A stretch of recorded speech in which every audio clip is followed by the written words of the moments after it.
Canada, the land of maple leaves, mighty mountains, and multicultural spirit. But beyond its breathtaking beauty lies a story, one of ancient civilizations, European conquests, and the rise of a sovereign nation.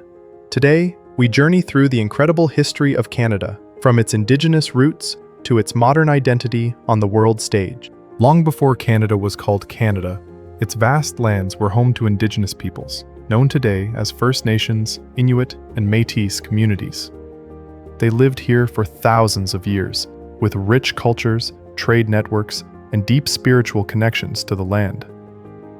From the forests of Ontario to the Arctic tundra, Indigenous nations thrived, fishing, hunting, and preserving oral traditions.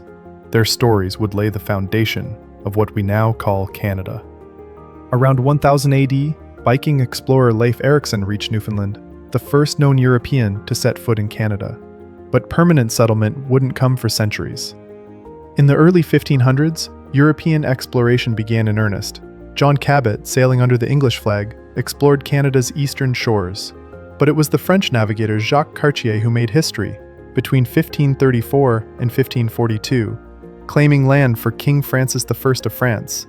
It was Cartier who first recorded the word Canada, derived from the Iroquoian word Kanata, meaning village. By the early 1600s, France began establishing colonies. In 1605, Port Royal in Acadia was founded, and in 1608, Samuel de Champlain founded Quebec City, becoming the heart of New France. The fur trade, especially for beaver pelts, became the economic engine of the colony, with French settlers and Indigenous peoples trading and intermingling. Under leaders like Jean Talon and Count Frontenac, French territory stretched from Hudson Bay to the Gulf of Mexico.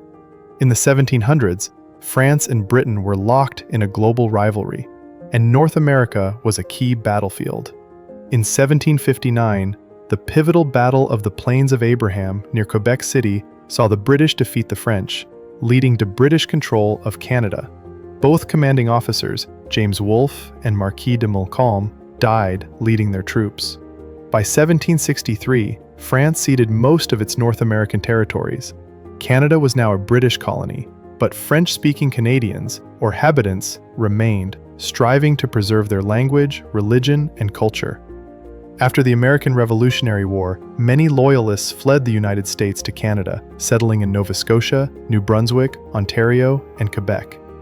Then came the War of 1812, where the United States attempted to invade Canada, but were repelled by British and Canadian forces.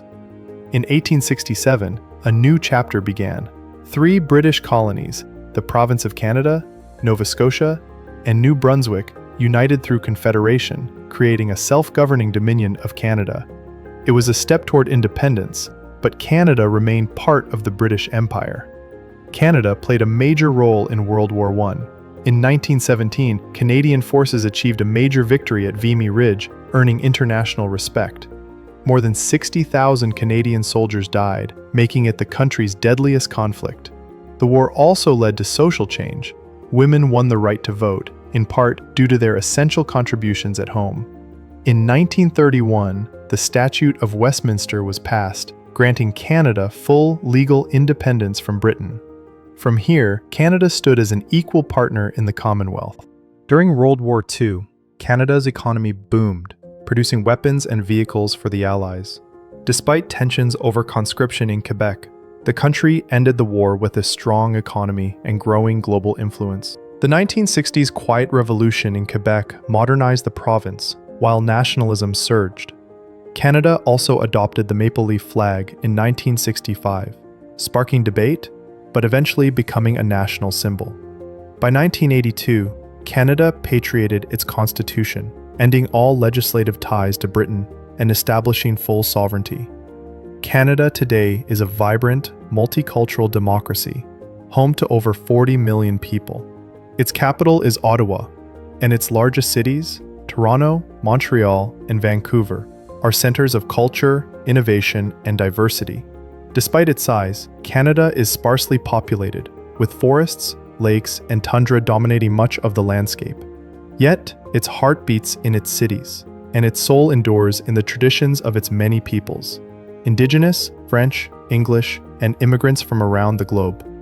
From First Nations to full independence, from fur trade posts to bustling cities, Canada's story is one of resilience, unity, and identity. Thank you for watching. If you enjoyed this journey through history, like, share, and subscribe for more stories from around the world.